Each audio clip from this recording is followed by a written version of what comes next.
We're good. Hello, everyone. My name is Connor Oatman. I'm a host with and intern with Democracy on Air. And this evening, we will be doing the first of our open discussion aircasts. I have with me today some of our other interns, Anirudh Prakash Ben Murphy and Paul Sullivan, to give kind of a rundown of their knowledge and their opinions on some of the hot topics of this week in just a general open discussion format. To begin, we will be discussing first Biden's nominee for the Supreme Court, Ketanji Brown Jackson. Brown Jackson currently serves as an appellate judge on the DC Circuit Court, and her nomination makes her the first Black female nominee to the Supreme Court in U.S. history. And with that bit of context for the Supreme Court, I will open it up to discussion. What do y'all think is kind of like the significance of the first Black Supreme Court justice being nominated, Black female Supreme Court justice being nominated? I think most obviously, it marks a turning point in sort of the civic social relationship between the Supreme Courts and the people of the United States. For a long time in our history, almost like arguably 150, 200 years, it was old white men. And it's been that way for a long time. And it's only been within the last maybe 60, 75 years that we've actually seen any amount of significant diversity in the courts. And for having a court that is supposed to represent the interests of the people, I think that's a pretty significant at least, if not like step, like change. I would say I generally agree. I would say, though, I don't know if I would say necessarily that the purpose of the Supreme Court is like whatever you just said with about the people.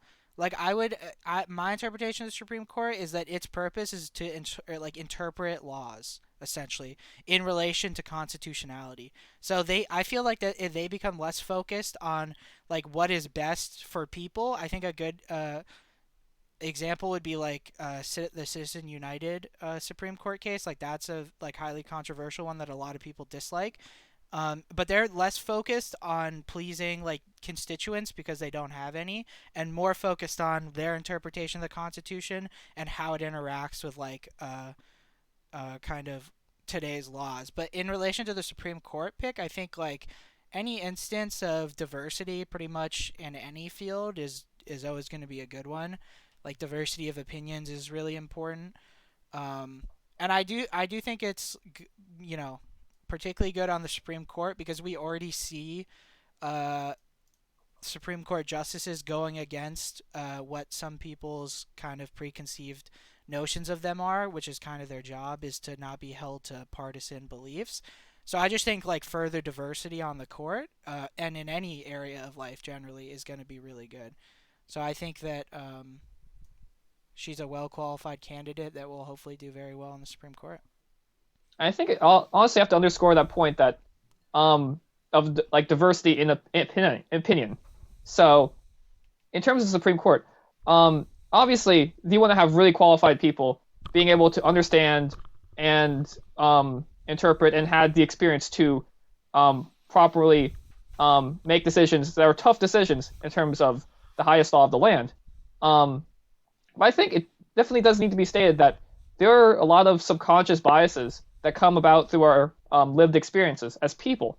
And when that selection of people is, say, only coming from one background, like it has been, like I said, in the last maybe um, prior 150 years, 200 years, then you might have sort of subconscious biases in the court, which is actually somewhat of a judicial injustice. So, in that aspect, I do agree with you, and then it's actually a really good thing that we have a lot more diversity in this aspect.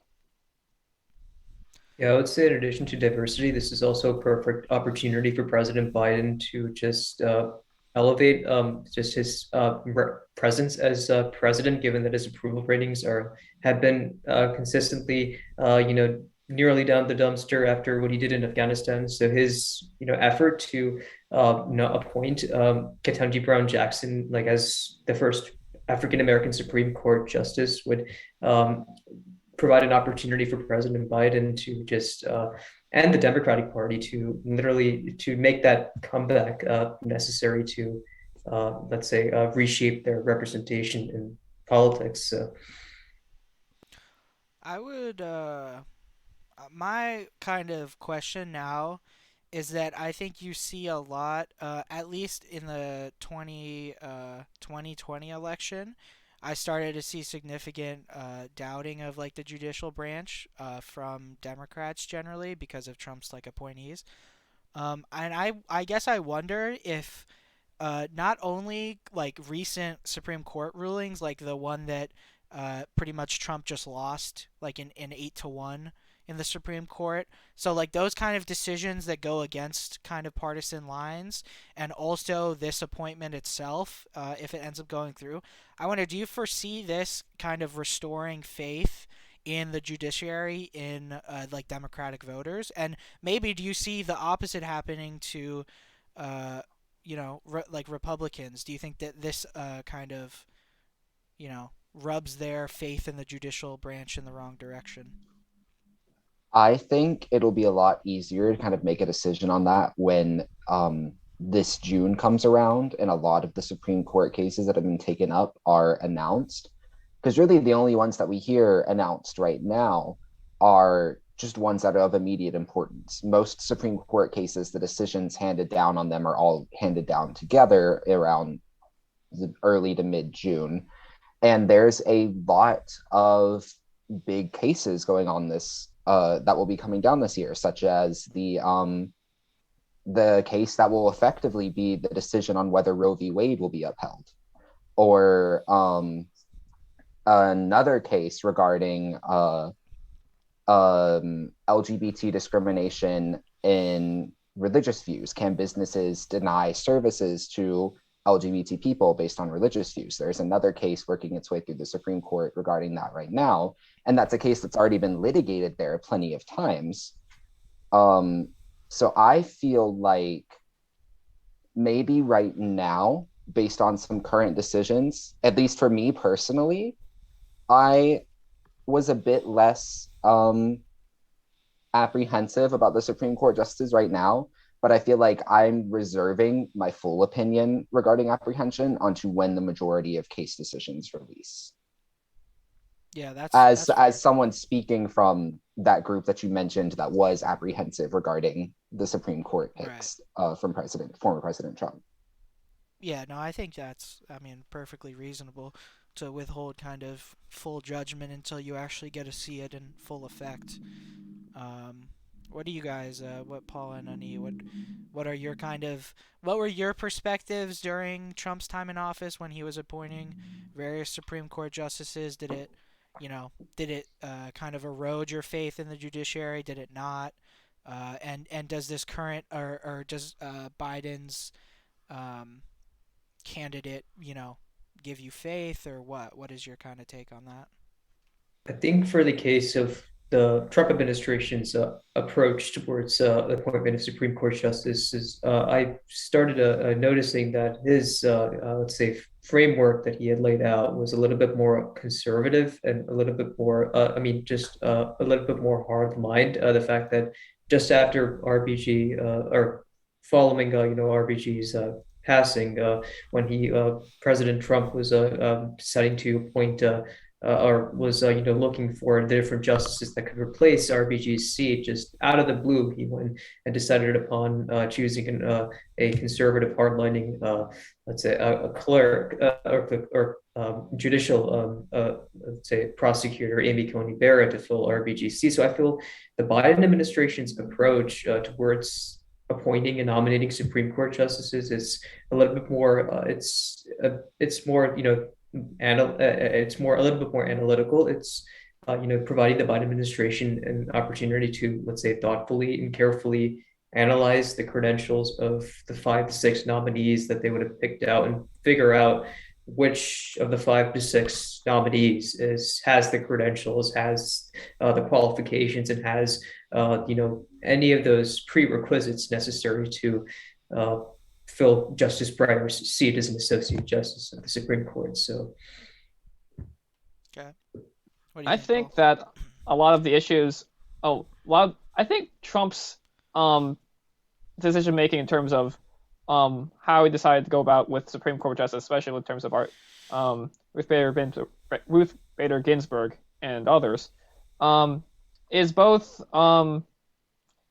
it's interesting, but it's not really that surprising in the aspect that I think a lot of people expected Trump to like put his guy on the Supreme Court, and that's how I feel about a lot about Supreme Court justice picks. Like it's somewhat surprising um, for the executive branch to kind of go against the grain in terms of nominate somebody who has somewhat differing or opposing views in terms of their own politics, and I think that comes a lot of the like the structure, and unless you really see like a strong demand for a specific structural change, I think these issues in terms of gee are we going to have is this person might not be fit for the court, why is the president picking this person, or are we going to have more justices or less? I think that's going to continue into the future. I think my one of my main takeaways, especially during the Trump administration when he was appointing justices, was that people really criticized like the candidates, and I mean, like not in the obviously there was a lot to criticize about them, but I'm saying criticize in the sense that like he was picking people who strongly, either agreed with his positions or whatever it may be. And that was a bit confusing to me because I think that it would be a mistake for a president to really, if they have the opportunity to instill somebody like in the court system that holds as many of a similar beliefs or positions as they do. I don't really see why a president would not take that opportunity. And I think criticizing presidents for it is also, it just doesn't make sense to me. Like it is just the route you'd want to take. I mean, especially in the Supreme Court, right? Because you have these people presiding over such important, cases. But the thing that I think the reason that people get concerned about it is because they feel that the Supreme Court will become significantly partisan. But like the mechanics in place to prevent that, I think operate, pretty successfully.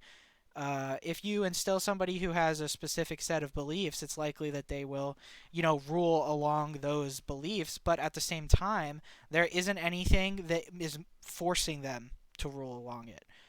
And I think like that's the important thing about the Supreme Court is the ability to step back and say, okay, because we're not tied to the person who put us in this position, and also we don't have a specific term limit, so we can't be lobbied by lobbyists or whoever it may be. Then they're making the decisions that they are based on their pretty much their entire interpretation of the law and what they understand to be correct. And I think generally that is like the only way I can see a court like the Supreme Court like functioning properly. I think when you start talking about expanding the court so that you can pack it with people that agree with you or eliminating lifetime appointments, you're really talking about undermining like one of the key principles of democracy. Like you're really like if we were serious, and I think there were serious discussions about expanding the court, like I find that to be very concerning discussions to be having at a serious level, because it kind of goes against everything that we've had so far, essentially. Well, if I could comment a bit on that, I think, at least with regards to the criticism, because you're right, it isn't really uncommon, and it never really has been for a president to appoint justices to the court when they have the opportunity that share similar views to them. I think the reason there was so much criticism for it regarding Trump is because it was very widely publicized when he won in 2016 that he did not win the popular vote by a relatively large margin. And so you have him appointing people according to his views, while his views are not the general views of the electorate of the United States. according to his own election results, because he did lose the popular vote. Um, and so I feel like that could have been a potential source of a lot of the criticism of just him in general and any appointments that he made. But regarding court packing and adjustment to lifetime appointments, I do agree with discussion of court packing being an issue. I personally don't think that it would be a smart to do, because it sets a bad precedent that just any time a new president comes into office, they can adjust the amount of justices that go onto the Supreme Court. Exactly. However, I would disagree with you on lifetime appointments, Okay. because the Constitution, from its very beginning, was designed to be a changing and evolving document, and it was designed to be interpreted as time goes on and with the general changing views of the time. Yet if you have these people that are on there for their entire lives, and eventually you get to a point where their own views can be largely out of step with the general views of the majority of the populace in the United States, just due to age and generational differences. And so at that point, you have someone on the court interpreting the Constitution as a changing document in a view that is no longer held by the majority of the country. And so I would argue that it could still be a long term limit, like maybe 20 to 40 years on the court. But I would argue that having a limit would still potentially be better to keep the interpretation of the Constitution as evolving and changing document the way it was meant to be set up by the founders in the Supreme Court. An interesting point to make about that is I do agree with you that um, the Constitution, in its essence, has the capacity to morph, evolve, and change over time. I think an interesting point to make about that is making changes is a choice, and sometimes like people make bad choices. And not to say that necessarily that putting a term limit on the Supreme Court is bad, but when you want to make those decisions, it comes down to the point of, do we want the Supreme Court to be, do we want it to be more, to be focused more on currency, or do we want it to be something that sits steadfast, irresistant to change, and something that maintains a long-term interest into the past? And that aspect, it's a hard question. And furthermore, on the aspect of having like partisan Supreme Court picks, another question is, do we even want to have presidents decide to be impartial in picking, or should they represent who they think would best align with their interest? And in that sense, like if we were to assume that the presidency is supposed to be in some sense the will of the people, which in Trump's case, it could be very much argued that it might have not been, then you might want the courts in that way to be an echo of that decision made that time ago. And I think that might be an interesting way to think about the Supreme Court. I feel like that also comes down to which is talked about in terms of like people that are put on the Supreme Court, whether they are fundamentalist and traditionalist interpreters of the Constitution or they are progressive interpreters. There are people like Justice Kavanaugh who says that he is a traditionalist interpreter of the Constitution, and he views the Constitution as an unchanging document meant to be passed down in the exact way that it was written, which I personally disagree with, just because if the founders had intended for the Constitution to be an unchanging document, they wouldn't have made it possible to make changes to it in the first place. Versus nominees like justices like Justice Sotomayor, who is a progressive interpreter of the Constitution and feels that it should be interpreted within the reason of the time period that you're currently living in. I feel like, which I personally just see as the more logical approach, because I don't see how it's effective that a document written in the 1700s can be exactly applied to 2022. times and opinions and just general aspects of life are radically different now than they were then. Yeah, I mean, you're pretty much talking about like the main divide between justices, whether they view it as a living document or they're originalists. Um, and I think I generally am on the side with it's more like living than it is just a document where it is unchanging.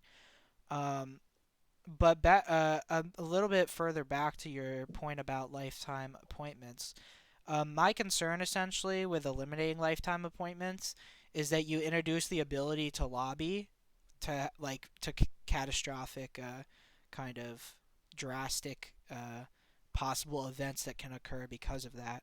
Um, and I think like no matter the length of time apart from lifetime, that possibility, which I don't even think is a possibility, it would be a reality, would occur. And I think that the question that really needs to be asked is your concerns about the lifetime appointments. I think they're valid, right? What you had brought up. But is that worse? Is that a worse situation than the potentiality of like significant judicial lobbying?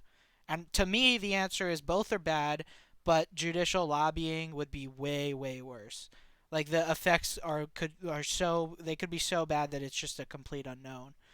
Uh, and that's kind of where I get my position on the lifetime appointments are, is because I don't want to see a situation where you get a justice who's been on the court for 20 years and they're in their last 3 years, and a particularly important case comes up, and now they're getting guaranteed a or they're not getting guaranteed, but there's underhanded lobbying techniques occurring, which pretty much gives them a good post political position based off the decision they make. I think that's very bad, and that would be I think that would be the real kind of the real start of the end of an American democracy. Not that I think like that is likely that the American democracy would crumble, but I think one of the quickest ways it would be is to undermine the judicial system, essentially. That is a valid point. It isn't necessarily one that I considered, and it is one that I will be considering more now. But I agree that it's a valid argument against it. I think it's just like where you're kind of stuck in a rock and a hard place where there's not really like a good solution. There's just solutions. They're not great, right? Like it is what Mhm. it is, and you have to make the best of your situation, kind of. Um, so yeah, so I don't know. I guess we'll see going forward with future Supreme Court nominations. We'll also see, like you were mentioning in the summer, about how justices actually rule. If we rule them, if they rule in the way that we expect them to, or if they go against kind of the partisan bias that we perceive them to have. So yeah, we'll see. I think it'll be interesting, especially with Biden's nomination and going forward. I think it'll be especially interesting because like we were talking about the value of diversity of opinions and such like that. So I guess the question would be is like would you expect like any significant changes to really come based on these kind of appointments, or do you expect it to be more like more of the same essentially? Given that conservative justices still hold a majority on the court, Hmm. regardless of this nomination, Biden was just replacing a Yeah. leaving liberal justice. Right. Um, while the argument could be made that Pryor was a bit more center than Brown Jackson is, I still, just due to the fact that the liberal justices being in the minority, don't see much of a chance for like great change on the court unless Justice Thomas or Justice Alito pass, Right. like um unexpectedly, because Right. they would be the next two just based on age of the conservative justices to go that would allow for a liberal replacement. Yeah. No. I mean, Or I I agree. think Justice Alito, I could be wrong about whether Justice Alito is on the conservative or liberal side of the justices. I'm not positive. Okay, well, if we have any closing statements, I think, on this topic, then let's make them, and then maybe let's start talking about our next topic at hand, if anybody has anything to say. No, I think we actually covered a lot today. I think it was a really good discussion. Nate, do you have any other closing thoughts? No, not at all, though. I felt that this was an intricate discussion on the Supreme Court, though, so I guess all points were covered.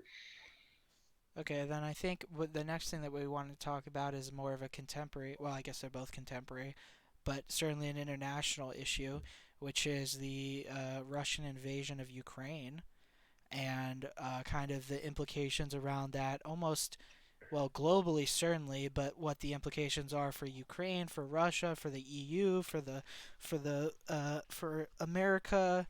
Um, so, does anybody want to start off, kind of giving their perspectives on the issue at hand? Yeah, so I'll just start off by saying that the brazen and unjustifiable attack on Ukraine by a cynical and I would say paranoid dictator of the Kremlin was clearly it's just a new chapter of history, but in a dramatic way that we have just witnessed on Wednesday night.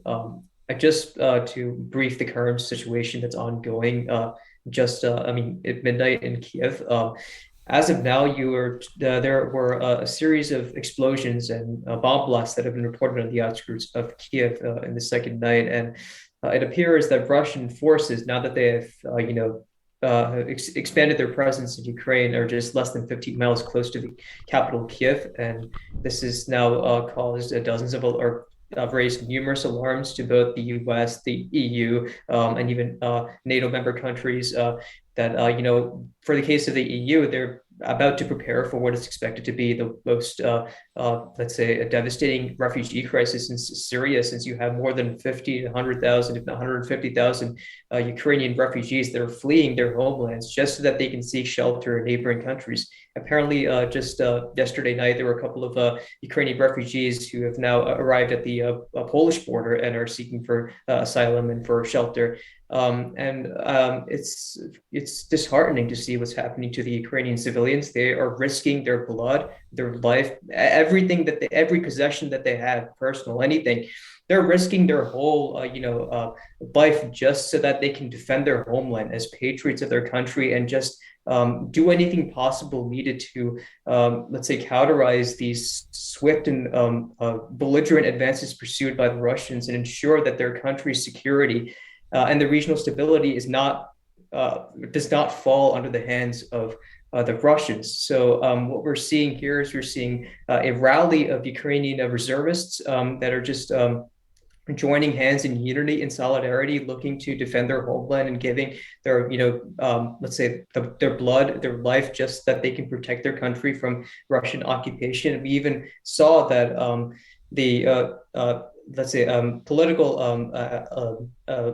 counterpart of Zelensky, Petro Poroshenko, is now joining hands with the Ukrainian reservists and is working to side with Zelensky just so that their country is protected from this external invasion. And with regards to the implications that are likely to ensue, honestly, a series of our global markets are going to be disrupted. The flow of oil and energy prices are just going to act a little rocky. I heard that the U.S. and EU are looking to cut off Russia from the SWIFT payment system, the control center behind all international transactions. And honestly, I feel that the U.S. and EU should rather leave that option of rescinding Russia's membership in SWIFT as like the nuclear option, an option of the last resort. Because if very cunningly they decide upon rescinding Russia's membership in SWIFT, this is going to not only cripple the Russian economy up to at least 5%, if not more, but is also likely to disrupt the flow of international transactions and cripple other regional and national economies abroad, especially those foreign buyers who are heavy consumers of oil and natural gas. And who increasingly rely on Russian international transactions denominated in U.S. dollars just so that they can get those oil and energy supplies. So I feel that security-wise, this is going to leave dozens of implications. Economically, this is going to leave a series of ramifications towards economy, towards high-priority economies in the West, and that I feel that the U.S. and NATO and the EU are doing anything possible just to escalate the number of sanctions against the Kremlin, looking to bolster their presence and their posture in the eastern flank, and just willing to increase the preparedness and confidence of the Ukrainians necessary to defend against these swift Russian advances, so that they won't be left with their own devices on tail's end. So Yeah, I would like to comment on one of the things you said earlier,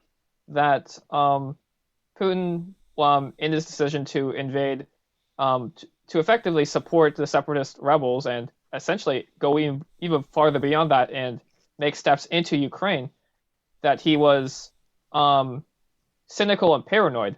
Cynical, I do agree with. Paranoid, I somewhat. I don't fully agree with that. And the reasoning behind that, I think, is because President Putin is trying to engage in what is known as a preventive war. And essentially, what that is he is basically net assessed so he always has this idea of invading Ukraine. He's been having that idea since he invaded Crimea, right? And up to this point, it's been essentially almost like over half a decade of when's the right time. And apparently he believes that now is the right time. And the reason I'd say that he wants to invade is, at least in no small part due to geopolitics. Russia sees the NATO alliance as a significant and existential threat, as in the NATO alliance was created to keep the West up and the Russians down, specifically the Russians. This was a Cold War relic, after all, and it still continues into the modern day.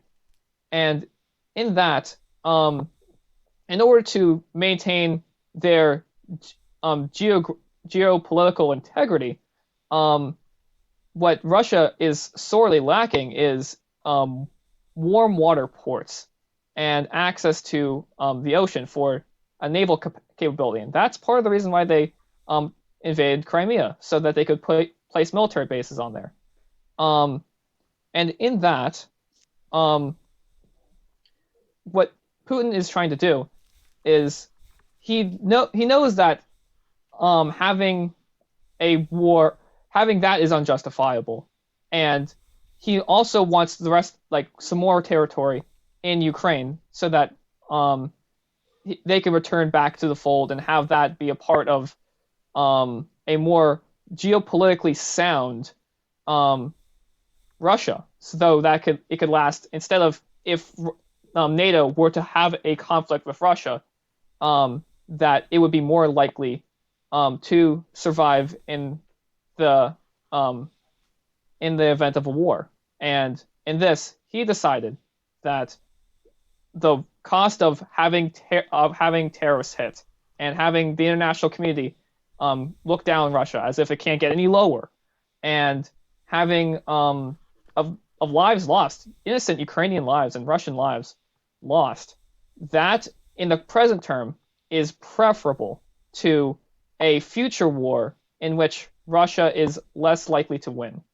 That's my perspective, at least in terms of this whole thing. See, I think the point you just made itself right there, in terms of Putin taking action on this as a preventative war, proves his paranoia, actually, rather than argues against it. Because regardless of whether Ukraine joins NATO or not, the Baltic states have already joined NATO. So he has NATO on his doorstep to begin with. Ukraine would just be one more. And on top of that, the fact that he views NATO as a continuing threat to Russia is honestly illogical, because Russia, in almost every sense of the world, has nothing that the West wants.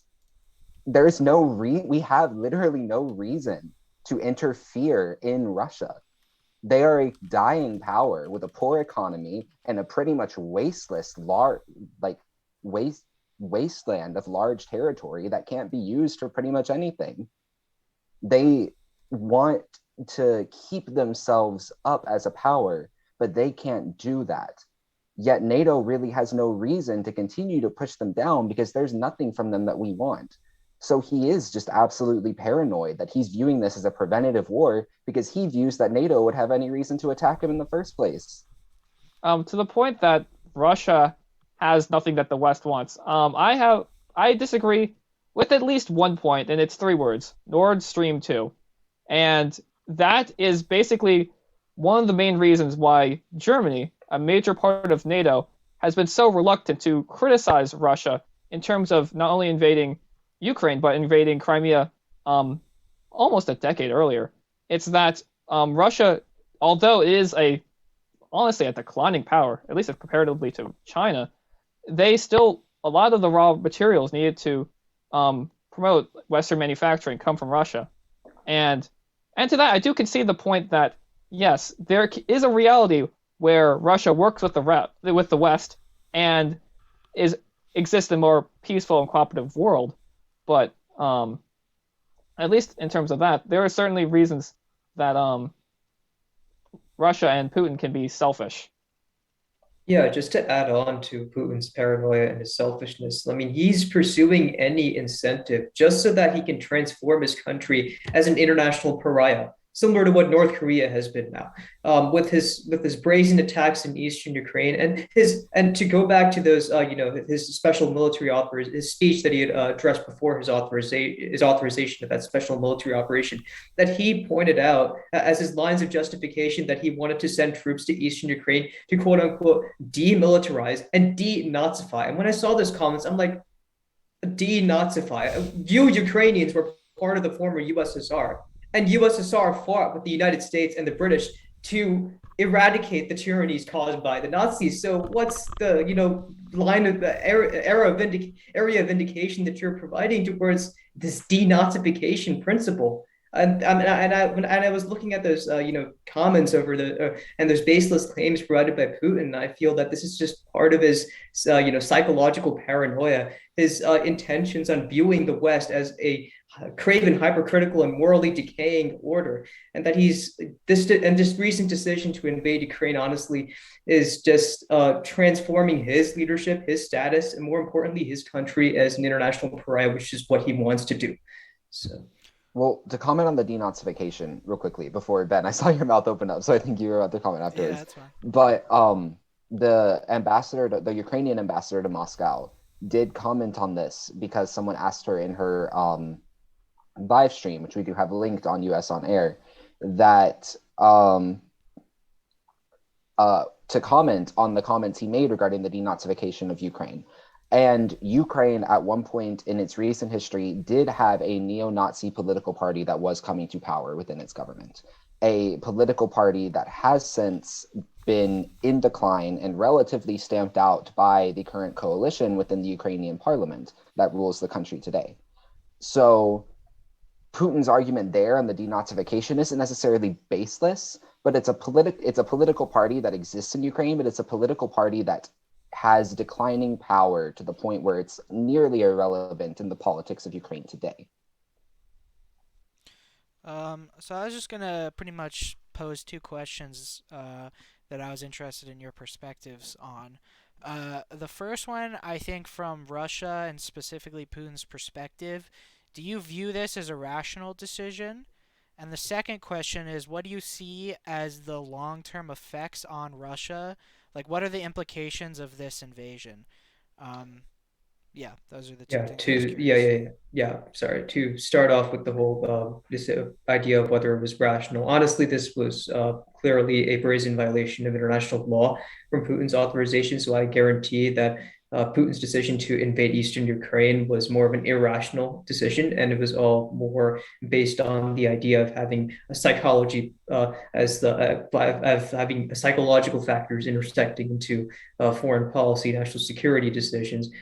Clearly, Putin just went out of his way to just mobilize this quote unquote special military operation, which many have perceived was going to be just a minor exercise, just that would unfold across the eastern Ukrainian border. And with his decision to increase his presence in Russia and just order his troops to encircle Kiev within less than 50 miles close to the central districts, it's clearly sending numerous signals to the world for say that Putin's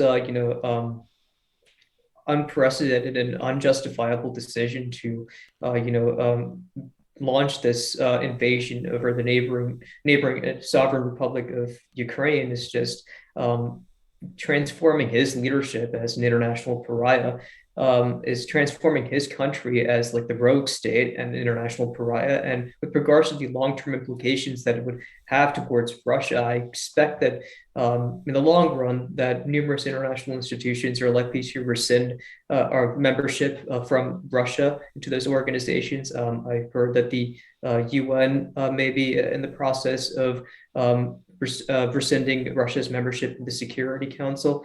And also, the US and the EU are working collectively to remove Russia's membership in the SWIFT payment system, which I feel should be considered as more of a long-term, like a nuclear option for these Western groups to pursue. Regarding, I have my own opinions on the rationality of it, and I actually view it as completely rational from a international relations, international security standpoint, in which any nation, any state is rational when it takes actions that it believes are in its own interest.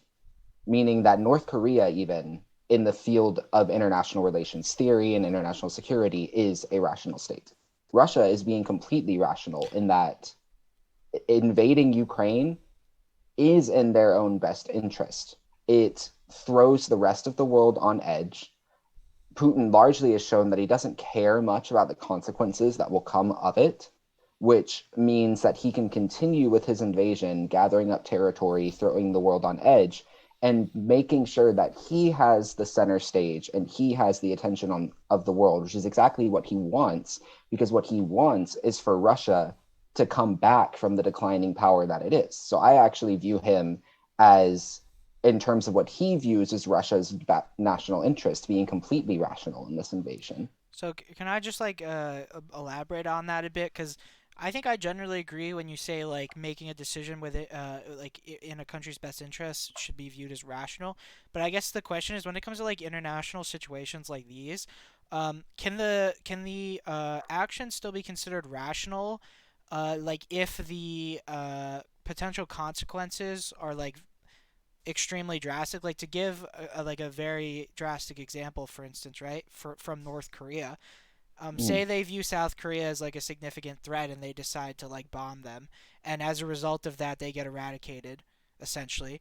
I think that from your perspective, you can argue, well, it was a rational decision because they, viewed South Korea as a threat, but the consequences to that would then pretty much supersede that initial interpretation and change it from a rational to an irrational decision. And is that not also what is kind of happening in Russia if the like long-term implications end up being very, very poor for Russia? Well, so in IR theory, rationality doesn't apply to international reaction. It applies only to the decisions being made by the state. And so the yes, while in the long run, the decision made by the state could have drastic consequences for them, the decision made at the time was still a rational decision. And the consequences of it are unrelated to the rationality of the decision being made, at least I, in the IR theory view of rationality versus irrationality. I think what Putin did here was essentially, as I said earlier, decide on the trade-off. What he decided was that if, say, what he considers his adversaries, that being the West, decide that, you know what, here's a policy which is going to bring Russia to its knees, which, to be fair, Ani, that is actually a rather paranoid take. But if that were to happen, um, and Russia doesn't have its geopolitical integrity, and that would have a consequence to where there would be like concessions need to be made, or like people wouldn't like there would be a potential future war, then Russia would be in a worse position if they didn't invade Ukraine. And from that perspective, then the a Russia that is devastated and loses a war is necessarily worse than one that you don't want to go to war with because it's geopolitically sound. Even if the short term being what, only half a century, maybe a few decades, is a horrible, absolutely atrocious political opinion in the international community. Do you view like wars between great nuclear powers as even something that is like realistic? It depends on. I don't think nuclear war is ever going to be an option. I think in terms of small yield tactical stuff, even that has so much risk of escalation. And um, what Russia is kind of banking on, it's what it's been doing throughout this entire conflict, is that um, NATO and the EU doesn't want to be bothered with potentially escalation. They don't want to. They can support Ukraine with international funding and by sanctions, but um, the even the threat of um, having a couple thousand troops stationed within Ukraine as like a preventative measure, that could set something off. And actually, as a matter of fact, that's why one of the initial responses by the Biden administration was to not place troops in Ukrainian soil, but to place a few hundred service members in periphery European countries, so that if it were to escalate, that essentially those troops within, like, say, Poland or Lithuania or into the Germany as Baltics, well. they would be lost, and that would essentially galvanize the public into international condemnation. It's not that, even in that response, it's not to save Russia; it's to prevent a global nuclear war. And I think Putin, in his actions here, is very much well aware of this, because for the cynical, tyrannical, paranoid dictator that he politically, in terms of political maneuvering on the international stage, is extremely adept. He is completely well aware of the fact that NATO and the EU do not want to escalate this conflict. And he has measured his options and is confident enough that they won't, that he views this as the best decision he can make for the continued potential elevation of Russia on the international stage. Because honestly, I would kind of agree with him and think that he's right. I don't think that the US and NATO and the EU are going to do anything more than sanctions unless something drastically changes between the situation on the ground. Like let's say they do push into Kiev and end up killing the president of Ukraine, which he is currently one of their top targets right now. Then that could potentially be the galvanization for a greater escalation. But Ukraine isn't a NATO member, and it's not even an EU member. It's honestly a country that, for better or for worse, NATO or the EU could just kind of let this happen and stave off war generally, than allow for a greater escalation right now. And actually, that leads into an interesting question I was thinking about for the rest of you guys. What do you think the impact of this Ukrainian conflict, whatever is the case, will be directly for the U.S. In entire world away? I guess for the U.S., this ongoing Ukraine crisis is just generating, let's say, a refugee influx, or an influx of refugees. Let's say 100 to 150,000 that are fleeing their homelands. Maybe some of those refugees are likely to enter into the U.S. and seek for shelter and all those benefits needed to escape from the uncertainties they're feeling in their homeland. But for the rest of the world, this is, again, likely to generate what is expected to be like a new era of geopolitical alignment, a new world order that is likely to be in the works of establishment. Because just recently, China, or the Taiwanese Defense Ministry, had confirmed that 9 Chinese fighter jets have conducted sorties in the air defense identification zone.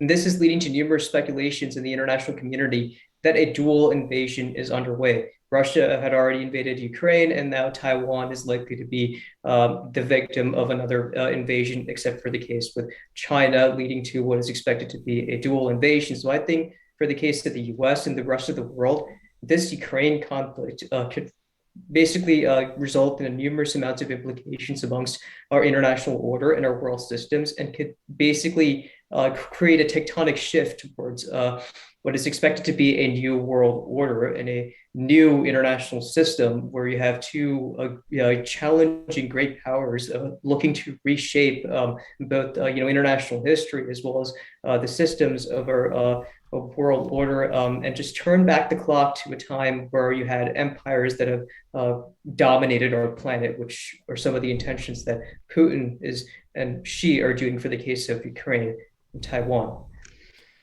I just think that this invasion of Ukraine now, the potential invasion of Taiwan, which we don't know what's happening like that, either way, these actions that are happening in the world right now, as they happen, are the definitive death knell for United States unipolarity on the international stage. The U.S. confidently can no longer, which it was to be expected to be happen. This has happened in history as long as nations and an international network of diplomacy has existed. The United States is no longer the world's sole superpower, and we've been in decline for a while now. And while we are still a world power, we are no longer the only one. And these situations occurring in Ukraine, potentially in China and Taiwan, just serve to prove that.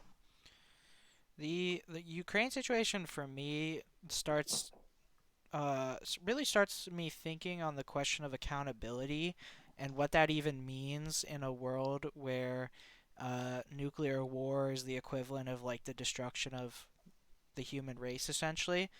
And I guess the question that I have essentially is at what point do you actually are these nuclear powers held accountable?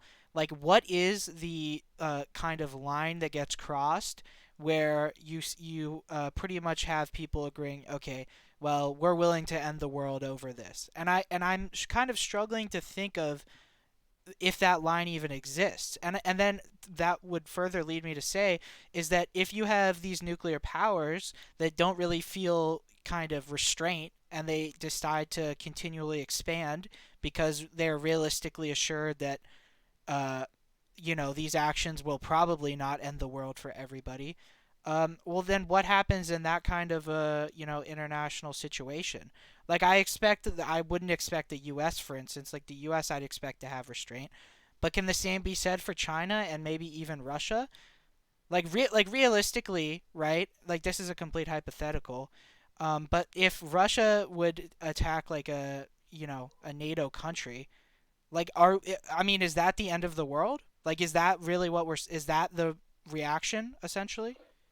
I don't view it as the end of the world because I don't view, and in the future, I could very well be proved wrong by this. Hopefully, I am not, but I do not view the use of nuclear weaponry as a viable option really at any point in any conflict. And I see the next potential option being another world war fought through conventional methods of the time, not nuclear weaponry. But history has shown that every time that the world has entered a multipolar power balance, which is what we have entered now, a world scaling war has followed. World War One was not the first world war in history. You had the Hundred Years' War into the 7 Years' War in France, which could be argued as the first world war between the French and British empires, which then led to the Pax Britannica, which was the period of uncontested British Empire's superiority. The British Empire was the world superpower. Then you had World War One, leading into the short period of peace afterwards, and then World War Two, which then led to the United States as the United States and Soviet Union as the two superpowers, and then following the collapse of the Soviet Union, the United States is the sole superpower. And as other states have gained influence and the United States' influence has declined, we've re-entered a multipolar international situation. And if history repeats itself, as it so often does, another world war fought through conventional methods is the next thing that we are going to see. Actually, on a note, I think Connor, I don't think we could entirely take off nuclear escalation off the table in terms of one of the potential risks of any conflict. For as much as we want to believe that there are rational actors and rational heads in policymaking decisions in positions of power across the globe, unfortunately, North Korea exists. I'm really sorry, guys. But in addition to that, I think in terms of any competition, let alone global competition, people tend to use or at least consider all the tools available to them. And it's really just a matter of time before something catastrophic happens. And no one looks forward to that, and nor do I. But it's something that it gravely weighs upon everyone's mind. I think it ought to be actively considered. See, this is when you get into discussions, though, regarding the semantics of nuclear proliferation. And the thing that first comes to mind for me is assured second strike capability, which is essentially the defining principle in the modern day of mutually assured destruction. Both the United States and Russia are two countries that have stated that they are willing to strike first with their nuclear weapons among the nuclear power states. India and Pakistan have a second strike only unless it's against each other. Any other strike on them, they would be second strike only, but it's only against Pakistan against India and India against Pakistan that they would launch first. China, as a nuclear power, has enshrined in its constitution a second strike only rule for the use of its nukes. So the United States and Russia feasibly are the only two countries that could start a nuclear war that could lead into a world war. Because honestly, I doubt if India and Pakistan started shooting nukes at each other. Yeah, it would be really bad, but the rest of the world could conceivably kind of go on afterwards. So, and both the United States and Russia have assured second strike capability. There is no way that should one launch an attack on the other, that they would not be hit with an attack in return. And so, and then touching on what you said about North Korea, it's kind of in the same boat, I would say, as like India and Pakistan, where, yeah, sure, North Korea could launch a nuke at South Korea, and then the US would proceed to launch nukes at North Korea, probably.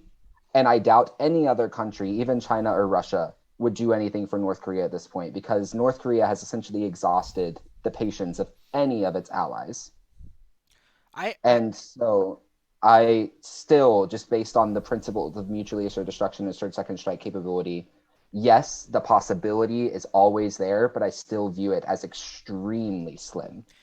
I think my concern essentially stems from the fact that, um, in the case of like, okay, no, like North Korea, for instance, um, North Korea is relatively safe from just straight invasion, at least from my understanding, because of their capabilities to eradicate South Korea, right? So what happens when you get these states in a situation where they're like at the kind of, on the edge of collapse?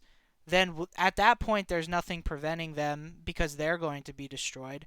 There's nothing preventing them from essentially, um, you know, using their nukes offensively, at which point the second strike is just irrelevant because they're on their deathbed. And I guess the other thing is then with these countries that, like, I don't know, like, what realistically, what can you do if like sanctions aren't, very effective, or at least countries determine that whatever the sanctions that may be imposed are less concerning than the potential value of whatever their actions may be. Like, I mean, do you think that nuclear weapons have essentially no role, uh, like in international politics whatsoever? Actually, I think they play a hugely important role in international politics as a deterrence rather than as an offensive weapon. But if you think that no country will realistically like use it, then it means that it really plays no role. Like it's an empty threat, no? Not necessarily. And this is why there's been, and we really are getting into the semantics of nuclear proliferation now. There's been a lot of debate surrounding the Nuclear Nonproliferation Treaty, regarding the US's development of its, what is it called? Small yield? No, it's our missile defense system that is designed to Patriot? hit. No, it's Just keep naming things. Mm. it is what is it? Oh well, it's not the really the name of it is not important, but it kind of damages the credibility of assured second strike capability because it damages the potentiality of a first strike.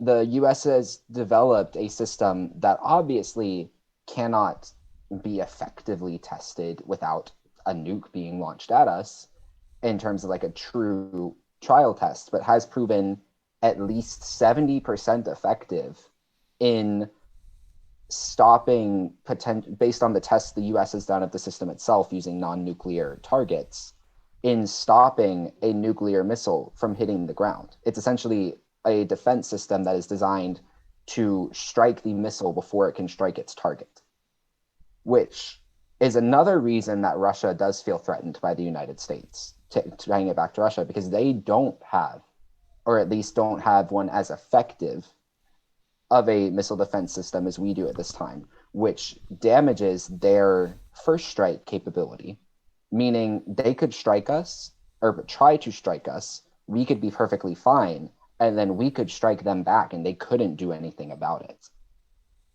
But like I said, that goes into really the semantics of nuclear proliferation that we're in now, of way and why it's so important on the international world stage, because it is constantly evolving in terms of how the nukes are used as deterrents and at what point would they become viable as an offensive weapon, which would only be at the point that a country could 100% assure that if they launched a nuclear attack, they would not receive one in return, which is why the US has taken a lot of flack for our own missile defense system from the international community, because that is exactly what we are trying to do, is to reach that stage of 100% offense, which would allow us to use our nukes as an offensive weapon.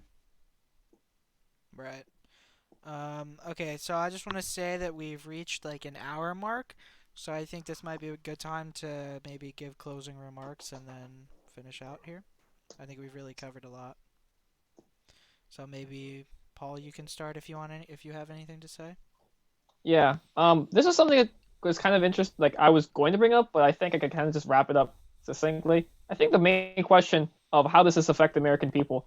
There's a lot of this theory about, oh, what will happen if, Russia or China or the United States or whoever, North Korea, decide to move towards escalation. I think one of the things that is in the minds of the American people, in terms of what's important, is like more tangible things. What does this mean for like people who are stationed overseas? What does this mean for like gas prices that are going to necessarily rise because of, a global conflict, or food prices?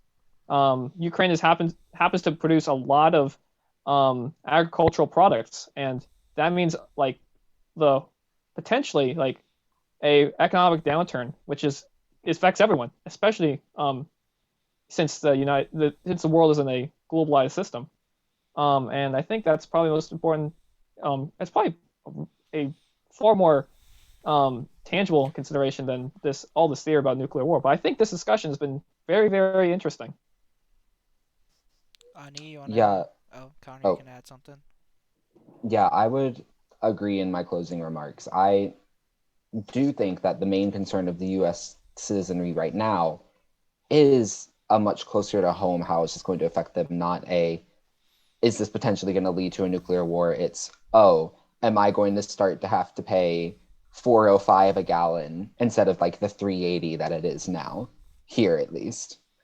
And um I feel like with regards to how the conflict is going to develop in terms of escalation, I think it's too soon to tell already. This invasion happened literally a day and a half ago. And there's still so much going on that is up in the air regarding how this is going to play out, both in Ukraine, on the European continent, and globally. Yeah, I just wanted to add on as regarding my closing remarks that this invasion that we had witnessed on Wednesday night just dramatically changed the just international landscape and dynamics behind world politics. So what we have seen from the Russians over neighboring Ukraine could leave a severe number of implications amongst the U.S. and the other countries in the global community, both economically, politically, militarily too. It's going to cause a dramatic configuration of the geopolitical dynamics embodied on our world order. And, for the case of these neighboring invasions, this is likely to impact China for the case of Taiwan and could cause a ripple effect of even other, possible incursions between two disputed nations. And with regards to the United States, this is an example, or this recent invasion is just an example of the U.S.'s decline of its status as a the leading superpower of the world system. Unipolarity has now reached or has been on the cusp of reaching its dead end, and what we have seen from this invasion into Ukraine is likely to uh, change or create this new dynamic of geopolitical alignment. But for the case of Russia and even worse, China, since the US has now consistently lost its influence both near its eastern flank and in the West and even other parts of the world, basically. Yeah, I'll just say that I definitely feel that I've come out of this conversation better informed than I came into it, which is definitely a nice feeling. Um, when it comes to the like domestic perspective, I've seen, I mean, I'd argue definitely a minority, but still, of people who are kind of Americans questioning America's role essentially. Like I know that the U.S. gets criticized a lot for being like the world police officer essentially, but I have certainly been seeing discourse between American citizens, asking what the role of the U.S. should be in this situation. Should we be involved militarily? Because I think that for a lot of people who really don't, follow, geopolitics or even domestic things very closely, this is one of their first introductions to kind of the, tragedy of war and the injustice that occurs. And I think that people are really starting to kind of, question like, do I feel like a bystander if we don't really do anything, right? So I think that those kind of discussions are certainly going to pop up in the West in general, about what citizens think the role of their country should be in these cases where maybe they don't have very strong ties, but there are significant injustices taking place. And I think it can have implications on other situations like the Uyghur situation in China, for instance. Is like maybe, it'll change the perspective on that or other injustices throughout the world. Um, but yeah, so I think that that will conclude our first kind of discussion segment with Democracy on Air. I think that this was a generally, pretty fruitful conversation, and I think it's pretty valuable getting everybody's perspectives, and also, what their opinions on different situations are. So, thank you everybody for kind of coming out today, and hopefully we can have conversations as valuable in the future.